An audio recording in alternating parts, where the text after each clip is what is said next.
Saya mencoba untuk menjawab. Jadi sebenarnya Bapak Ibu guru semuanya, memang betul sekali ya kalau kita membuat modul ajar itu kan di awal pembelajaran. Dan tidak mungkin kita akan merevisi setiap kali kita mau mau melakukan pembelajaran diferensiasi, itu tidak mungkin ya. Jadi Bapak Ibu guru strateginya mungkin bisa Bapak Ibu guru laksanakan. Tidak semua modul ajar itu bisa kita mohon maaf, tidak semua modul ajar kita gunakan diferensiasi semua, tidak. Ya, Jadi kalau memang Bapak Ibu guru ingin memenuhi kebutuhan peserta didik, silakan nanti yang sekiranya sesuaikan dengan tujuan pembelajaran atau materi pembelajarannya.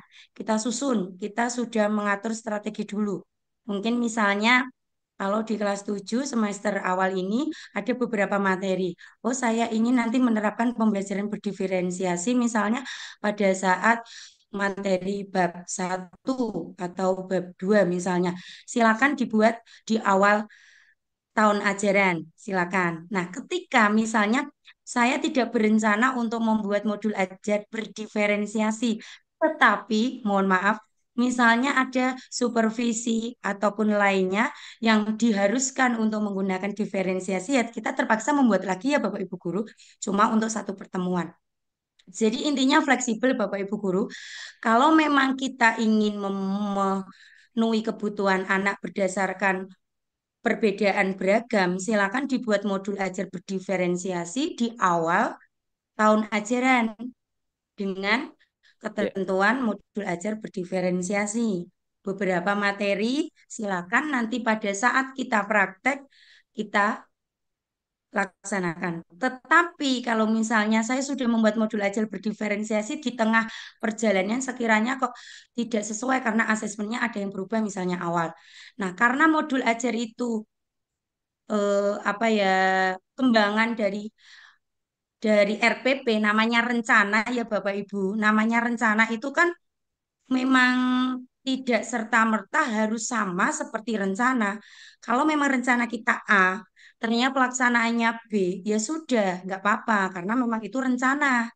Yang penting di sini kita belajar bagaimana cara membuat modul ajar berdiferensiasi. Jadi kalau Bapak Ibu guru terutama Pak Wahyu Hidayat, kalau misalnya mau membuat modul ajar berdiferensiasi dan sudah memetakan anak berdasarkan asesmen diagnostik, silakan kita buat dari awal di tahun ajaran awal. Dari mulai materi 1 sampai selanjutnya silakan boleh kita gunakan diferensiasi semua. Semuanya juga boleh. Atau beberapa materi juga boleh. Karena memang kita harus melakukan pembelajaran berdasarkan kebutuhan anak. Jadi tidak kita samaratakan karena saat ini anak membutuhkan namanya pembelajaran sesuai dengan kebutuhannya. Kalau memang kemampuan si A sekian, kemampuan si B hanya mampu pada batasan materi ini, kemampuan C sudah jalan cepat, ya kita sesuaikan. Meskipun nanti rancangan belajar saya atau modul ajar saya tidak seperti itu ya tidak masalah karena itu namanya memang rancangan. Kalau Oke. memang nanti kenyataannya tidak sesuai ya tidak masalah Bapak Ibu guru semuanya.